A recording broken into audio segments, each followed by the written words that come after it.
ሰላም ውድና የተከበራችሁ የዩቲዩብ ብራይት ኤዱኬሽን ቻናል ተከታታዮች እንደምን ሰነበታችሁ? ለዛሬ አንድ ታሪክ ይዘንላችሁ ቀርበናል። ከታሪኩ ጋር መልካም ቆይታ ይሁንላችሁ።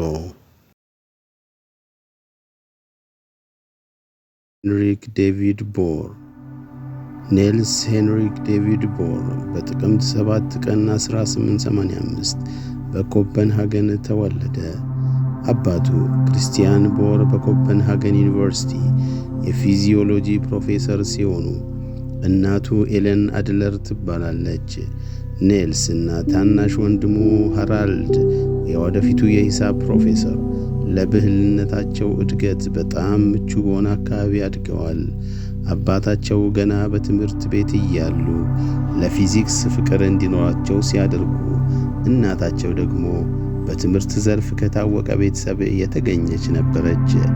እንደ አውሮፓውያን አቆጣጠር በ1903 ከጋሜል ሆልም ትምህርት ቤት ከተመረቀ በኋላ ኮፐንሃገን ዩኒቨርሲቲ በመግባት በፕሮፌሰር ሲ ክርስቲያንሰን አመራር ስር ተማረ። በ1909 የማስተርስ በ1911 ደግሞ የዶክትሬት ዲግሪውን በፊዚክስ አገኘ። ገና ተማሪ ያለ የኮፐንሃገን የሳይንስ አካዳሚ ላቀረበው ሳይንሳዊ ጥያቄ በሰጠው ምላሽ የወርቅ ሜዳሊያ ሽልማት አሸንፏል። ይህ ጥናት በ1908 በሮያል ሶሳይቲ መጽሔት ላይ ታትሞለታል።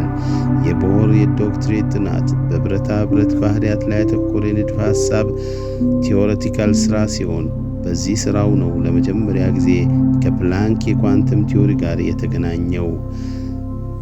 በ1911 ወደ ካምብሪጅ በመሄድ በጄጂ ቶምሰን ስር ምርምር አደረገ።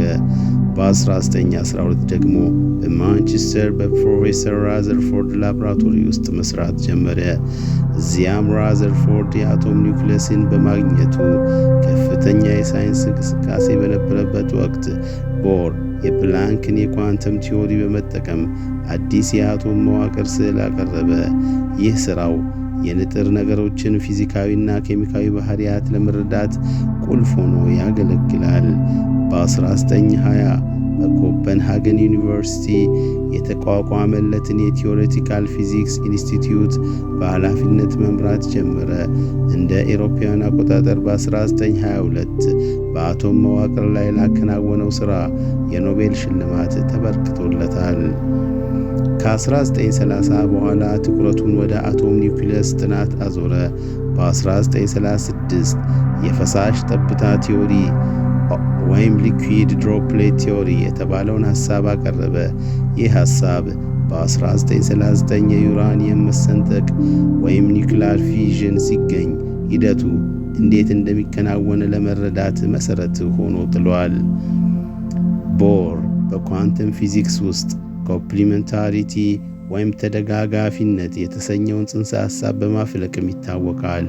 ይህ ሐሳብ በሳይንሳዊ አመለካከታችን ላይ ትልቅ ለውጥ ያመጣና ከፊዚክስ አልፎ በሌሎች የሰው ልጅ ዕውቀቶች ላይ ተጽዕኖ ያሳደረ ነው። በሁለተኛው የዓለም ጦርነት ወቅት ዴንማርክ በናዚ ስትወረር ቦር ወደ ስዊድን አመለጠ። ከዚያም ወደ እንግሊዝና አሜሪካ በመሄድ በአቶሚክ ኢነርጂ ፕሮጀክት ላይ ተሳትፏል። ከጦርነቱ በኋላ ግን ሕይወቱን ሙሉ የአቶሚክ ኢነርጂ ለሰላማዊ ተግባር እንዲውልና በአገራት መካከል ግልጽነት እንዲኖር በመሟገት አሳልፏል። በ1950 ለተባበሩት መንግስታት በጻፈው ግልጽ ደብዳቤም ይህንኑ አሳስቧል። ኔልስ ቦር በ1912 ማርጋሬት ኖርሉደን አገባ። እሷም በሕይወቱ ውስጥ ምርጥ አጋር ነበረችው። በ6 ወንዶች ልጆች የነበሯቸው ሲሆን ከእነዚህም መካከል 4ቱ በተለያዩ ዘርፎች ታዋቂ ሆነዋል። አንዱ ልጁ አጌ ቦር ልክ እንደ አባቱ የፊዚክስ ሊቅ በመሆን የኖቤል ሽልማት አሸንፏል። ኔልስ ቦር እስከ ሕይወቱ ፍጻሜ ድረስ ንቁ አእምሮ ነበረው። በሕይወቱ የመጨረሻ ዓመታት ስለ ሞለኪውላር ባዮሎጂ ከፍተኛ ፍላጎት አሳይቶ ነበር። ይህ ታላቅ ሳይንቲስት በህዳር 18 ቀን 1962 በኮፐንሃገን ከዚህ ዓለም በሞት ተለየ።